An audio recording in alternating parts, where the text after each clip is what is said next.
অমুসলিম ভাইরা তারা মাটির মূর্তি তৈরি করে, করে না করে না, তার উপাসনা করে। এটাকে ইসলামের পরিভাষায় শিরক বলা হয়েছে।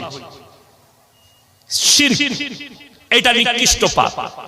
একটা অমুসলিম ভাই যদি মাটির মূর্তি তৈরি করে সিজদা করলে, উপাসনা করলে যদি শিরক হয়, আমি আপনাকে বর্তমানে আপনাদের এই দিনাজপুরে, মুর্শিদাবাদে, মালদায়, বর্ধমানে, বীরভূমে, বাঁকুড়ায়, পুরুলিয়ায়, 24 পরগনায়, কলকাতায়, মেদিনীপুরে আমি দেখিয়ে দেব মুসলিমরা গাছের গোড়াতে মাটির ঘোড়া রেখে চাদর টেঙে সিজদা করছে আগরবাতি মোমবাতি দিয়ে।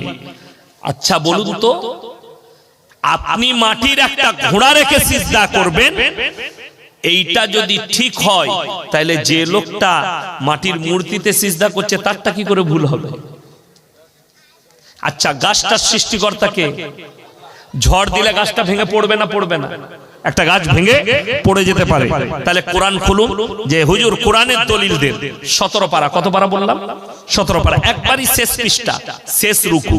ইয়া আইয়ুহান নাসু যুরিবা মাসালুন ফাসতামিউ লাহু ইন্নাল্লাযীনা তাদউনা মিন দুনিল্লাহি লা ইয়াখলুকু দুবাবান ওয়ালা বিজতামাউ লাহু ওয়া ইয়াসলুবুহুমুদ দুবাবু শাইয়ান লা ইয়াস্তানকিদুহু মিন।